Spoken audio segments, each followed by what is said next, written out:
Well, Danny, just to start then, how are the bodies looking? Just a bit of team news ahead of the weekend.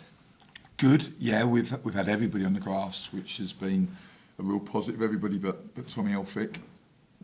So it's definitely the best that we've been in terms of the health of the squad, which has worked really hard to get to this point.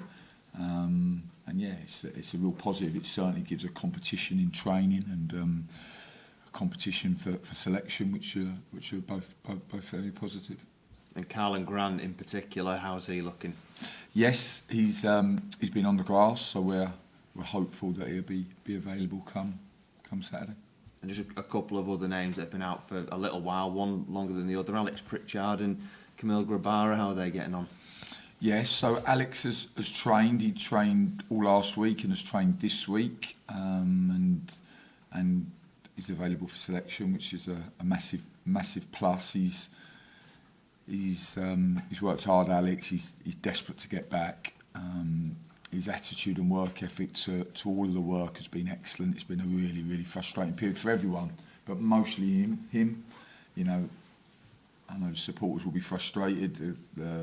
Us as a management team are frustrated, but no one feels that more than Alex. And he's a top championship player. So when you're without one of your key players for such a prolonged period of time, it's going to hurt any team, and it certainly hurt us. And if we can get him back fully fit for the running, then that would be a real positive.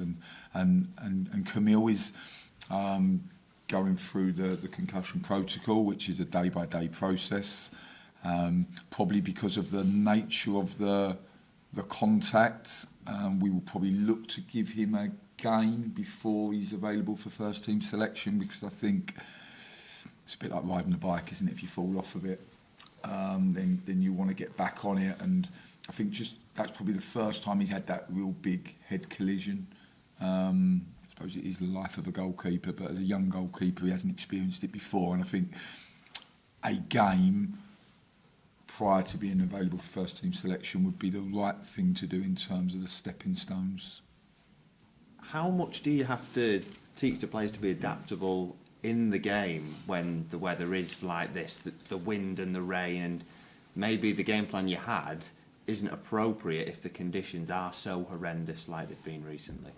Oh, I definitely think that the weather plays a part, and certainly, you know, we played Derby last week, and it was a variable that we discussed and considered. And of course, when you have the strong winds like we did at Derby and the ones that we anticipate at Swansea, then if they're tail or headwinds, it does affect the game plan. Yeah, so you have to adapt, and you have to be adaptable. And it's a bit like being a cricket captain. I always think for a cricket captain, the toss is incredibly important, isn't it? Whether you bat or bowl first, depending on the wicket. When the wind's up, then the toss, I suppose, becomes more important than what it does when it's a fair day.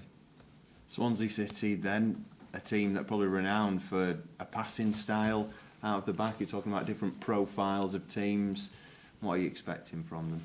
Yeah, a possession-based team.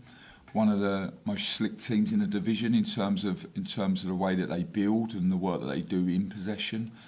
Can play through you very quickly, can get a real rhythm and control in games, and ask a lot of questions of you against the ball. So we're looking forward to that test. They're very well coached, and when teams are well coached, you see the clear patterns. And it'll be for us to try to stop that.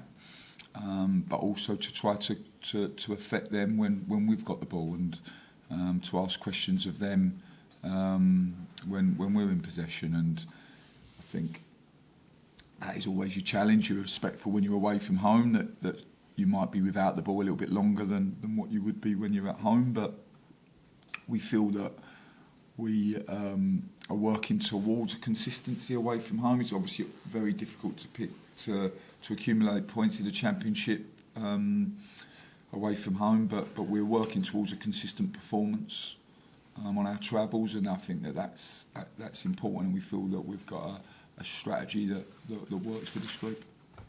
And heading towards another 3 games in 8-day period, are we likely to see a bit more rotation, a whole squad effort? I think so. I think 3 games in kind of 7 days for us is challenging. We go the Saturday, Tuesday. Last time we had a three game week, it was the Saturday, Wednesday, Saturday, but this is the Saturday, Tuesday, Saturday, which is another dynamic. And yeah, we will look to try to utilise the squad. And the good thing is now we have got competition, and probably back prior to the window, we had a period where we just didn't have the ability to rotate, and that made the 3 game weeks really challenging. We were really positive that our final performance of our last 3 game week against Derby was a good one, and that bodes well for the week that we have ahead of us.